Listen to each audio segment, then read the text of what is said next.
राजस्थान में चुनाव हुए कितना वक्त बीत गया है, लेकिन इसके बाद जब भी किसी मंच से हरीश चौधरी बोलते हैं तो जातिवादी जहर उनके हर बोल के साथ घुल जाता है समाज में। 15 अगस्त के दिन भी उन्होंने जातिवादी जहर घोलने का ही काम किया।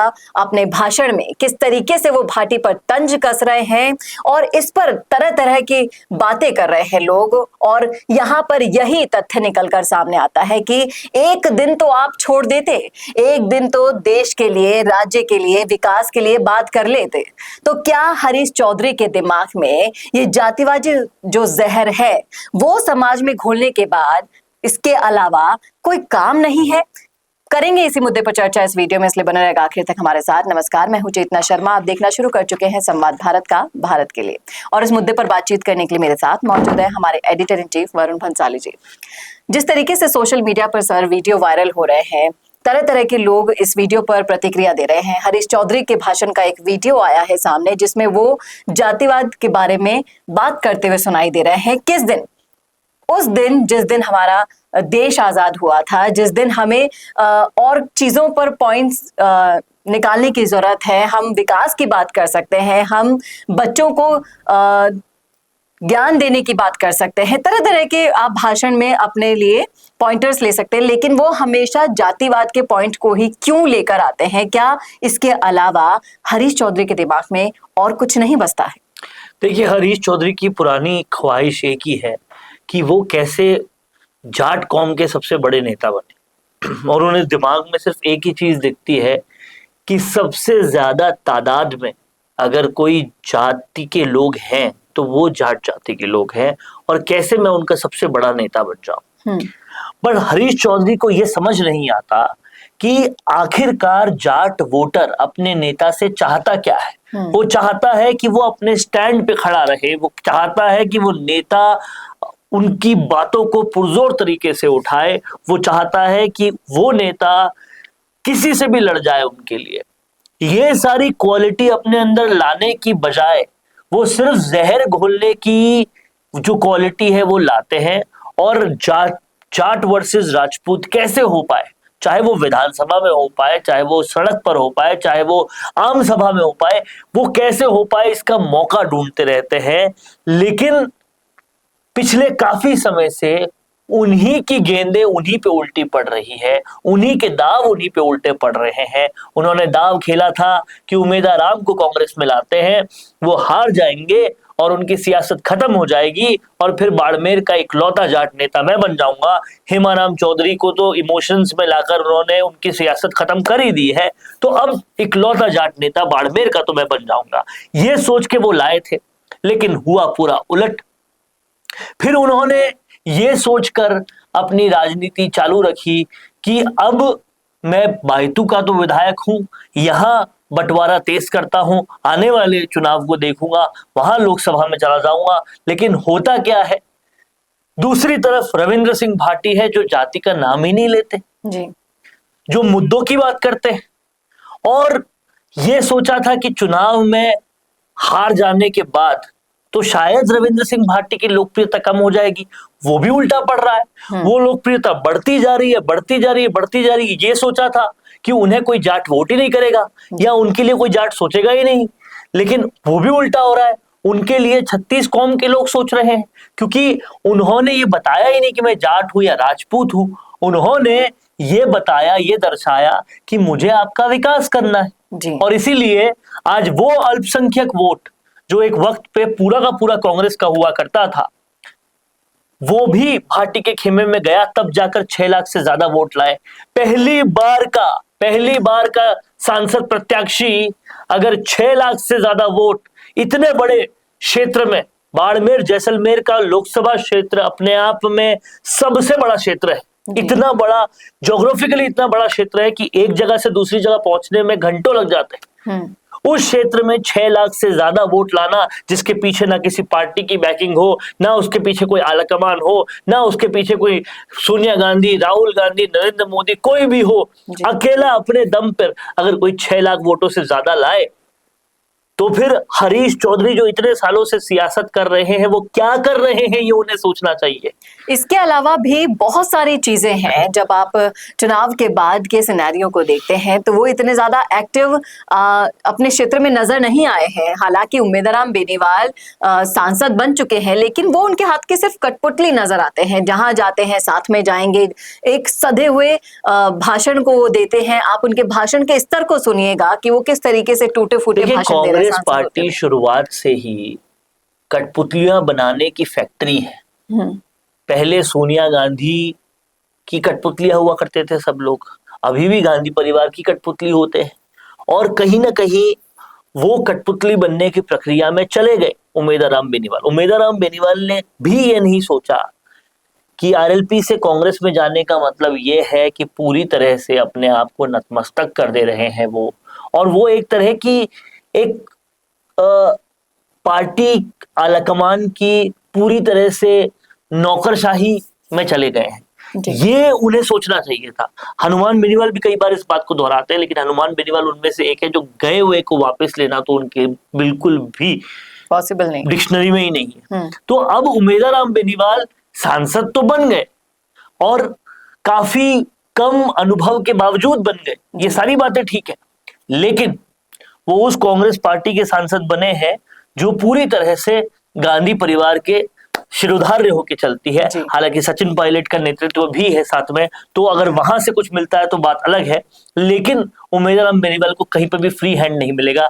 पर रविंद्र सिंह भाटी के बारे में आप सोचिए, वो भाजपा को हरा चुके, 6 लाख से ज्यादा वोट ला चुके, और ऐसे में भाजपा उनसे पूरा बदला भी ले रही है, उनको कोई बजट नहीं दे रही है, सब कुछ हो रहा है। इतने सब कुछ बावजूद रविंद्र सिंह भाटी की लोकप्रियता कम होने का नाम ही नहीं ले रही जी। और इससे मैं आपको बता दूं, सिर्फ जयपुर में बैठे नेता नहीं, बाड़मेर में बैठे नेता नहीं, दिल्ली में बैठे नेता भी खासे चिंतित हैं जी। लेकिन इसी के साथ साथ आप अगर राजनीति में इतना ज्यादा लंबा सफर तय कर चुके हैं और उसके बाद आप इस मोड़ पर आ गए हैं कि अब आप अपने लिए स्टैंड ले सकते हैं, लेकिन आप इतने बड़े जाति के नेता होने के बावजूद भी जो जातिवादी जहर घोलने आते हैं हर मंच पर, क्या वो शोभा देता है? देखिए चुनावों नई बात सीखते ही नहीं, दिक्कत ये है अंग्रेज सिखा के चले गए बांटो और राज करो, उसके पीछे कांग्रेस पार्टी भी वही कर रही थी, उसके पीछे अशोक गहलोत भी वही कर रहे थे, उसके पीछे हरीश चौधरी भी वही करना चाह रहे हैं। जो अलग कर रहा है, जो हटके कर रहा है, जो विकास की बात कर रहा है, यूथ की बात कर रहा है, जो मुद्दों की बात कर रहा है, वो रविंद्र सिंह भाटी आगे जा रहा है। फिर भी इनको समझ में नहीं आ रहा कि लोग पुराने ढर्रे की चीज अब नहीं एक्सेप्ट कर रहे, और अपने हर भाषण में भाटी की बुराई करना, जातिवाद को इंक्लूड करना। इससे ये समझ में आना चाहिए इनको कि आप जब भाटी की बुराई करते हो तो भाटी के ही आप एडवर्टाइजमेंट कर रहे हो, भाटी का ही आप प्रमोशन कर रहे हो, भाटी को ही आप और बढ़ा रहे हो। लेकिन ये सारी बातें समझ में आ नहीं रही, क्योंकि उनको ये नहीं समझ में आ रहा कि जो बाड़मेर, जो जैसलमेर त्रस्त हो चुका था एक ही तरीके की राजनीति करने वाले लोगों से और खुद का फायदा देखने वाले लोगों से, उनके लिए एक उम्मीद की किरण बन के आए हैं रविंद्र सिंह भाटी, और उस उम्मीद की किरण की तरफ सब लोग अग्रसर हैं, जा रहे हैं, और अपनी खत्म होती राजनीतिक अस्मिता को देखकर भी उन्हें ये समझ नहीं आता कि करूं तो करूं क्या, क्योंकि आती ही केवल एक चीज है, बांटो और राज करो के अलावा आता ही कुछ नहीं है, जहर घोलने के अलावा पता ही कुछ नहीं है, तो करेंगे क्या जी। और राजनीति करने का जिस तरीके से सबका अपना अपना तरीका होता है, लेकिन एक वक्त ऐसा आता है कि आपको अपने तरीकों में बदलाव करना होता है। शायद वो बात हरीश चौधरी को समझ में नहीं आती है। आज तक वो जिन हथकंडों से राजनीति करते आए हैं, वो राजनीति में जब तक रहेंगे तब तक उन्हीं हथकंडों के साथ राजनीति करना चाहते हैं, लेकिन अब जनता समझ चुकी है वो सारे हथकंडे, और वो अब उन्हें आईना दिखा रही है कि बदलना पड़ेगा, इस तरह की राजनीति को बदलना पड़ेगा कि आप सुबह जो करके आते हो शाम को सोचते हो आज मैंने कैसा षड्यंत्र किया, आज कल मैं क्या षड्यंत्र कर सकता हूं, और क्या षड्यंत्र हो सकता है, कैसे वोटर बढ़ सकता है, कैसे जाति बढ़ सकती है। इस प्रणाली को जो आपने अपने पॉलिटिकल गुरुओं से सीखी होगी छोड़ना पड़ेगा जी। क्योंकि अब ना तो सचिन पायलट और ना ही रविंद्र सिंह भाटी इस प्रणाली से चलने वाले लोग हैं और इसीलिए ये आगे बढ़ रहे हैं, इसीलिए पूरे भारत में इनकी बात होती है, इसीलिए सचिन पायलट भी जहां पर जाते हैं उनके लिए, चाहे बैंगलोर हो, चाहे नॉर्थ ईस्ट का इलाका हो, चाहे राजस्थान हो, चाहे दिल्ली हो, उनके चाहने वाले हमेशा मौजूद रहते हैं, क्योंकि वो बांट नहीं रहे, वो जोड़ रहे हैं। ये समझना पड़ेगा। और जोड़ने वाली राजनीति करने वाले लोग कम हैं। और मैं आपको बताऊं कि राहुल गांधी ने भी वापस गियर बदला अपने करियर का, और आज वो वापस से इतने सालों की जिल्लत सहन करने के बाद में एक बढ़िया पोजीशन पे आने के रास्ते में है। उसकी भी वजह यही है कि उन्होंने समझ लिया तोड़ने से नहीं जोड़ने से होगा, और वो भी बांटो और राज करो की नीति को छोड़कर अब जोड़ने की नीति पर आ गए। यही वो विश्लेषण है जो हरीश चौधरी जी आपको सुनना चाहिए और आपके रास्तों को आपको बदलना चाहिए, क्योंकि हाँ, अब भी जाट वोटर सबसे बड़ा वोटर है, सबसे ज्यादा तादाद में है, लेकिन सोचना पड़ेगा, जिसको आप दुश्मन भी मानते हो तो भी आपको सोचना पड़ेगा कि क्यों वो हनुमान बेनीवाल के पीछे है, क्योंकि वो उनके लिए हमेशा खड़े रहते हैं, क्योंकि वो उनको हमेशा हक दिलाने की बात करते हैं। वो राजपूतों से लड़ो, जातियों में बटो, इनकी बात नहीं करते हैं, इसलिए एक तरफा लोग उनके साथ हैं। सोच कर देखिए निर्मल चौधरी क्यों इस उम्र में, इस छोटी उम्र में जाट कौम का इतने रिनोन्ड नेता बनते जा रहे हैं, और क्यों आप इतना अनुभव होने के बाद भी पीछे होते जा रहे हो, इसको सोचिए। बाकी सब छोड़िए, आपके बिल्कुल पास, आपके साथ में रहने वाले हेमाराम चौधरी को देख लीजिए। सौम्य रहते हैं, लोगों का काम कराते हैं, विवाद में आते नहीं है, जातिवाद करते नहीं है, और इसीलिए सेवा का भाव रखकर उनकी जो इज्जत है, उनका जो मान है, उनका जो सम्मान है, वो बन पाया है। अब नहीं सीखेंगे तो बहुत दिक्कत हो जाएगी। जी, तो अब इन सब चीजों के बारे में सोचना होगा हरीश चौधरी को, और वक्त रहते अगर ये बदलाव नहीं किया गया तो एक दिन ऐसा जरूर आएगा जिस दिन ये जातिवाद उन्हें खुद को, उनके राजनीतिक करियर को लेकर डूब जाएगा। ये तो थी हमारी राय, आपकी क्या है कमेंट करके जरूर बताइएगा कमेंट बॉक्स में। कैसा लगा वीडियो बताना ना भूलेगा, और ऐसे ही और वीडियोस के लिए देखते रहिए संवाद भारत का, भारत के लिए। नमस्कार। बड़ा पाव वाली दीदी बिग बॉस पहुंच गई। ये इन्फॉर्मेशन आपके कितने काम की है ये तो मुझे नहीं पता, लेकिन वीडियोस का यूज करके आपके सोशल मीडिया मार्केटिंग जरूर अपडेट हो सकती है।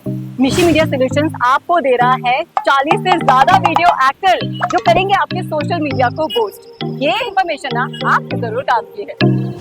इंटरनेशनल क्वालिटी स्टूडियोज में आपके एड्स होंगे शूट, और साथ ही एक्सपर्ट एडिटर्स उन्हें करेंगे एडिट बहुत ही कॉस्ट इफेक्टिव प्राइसेस में।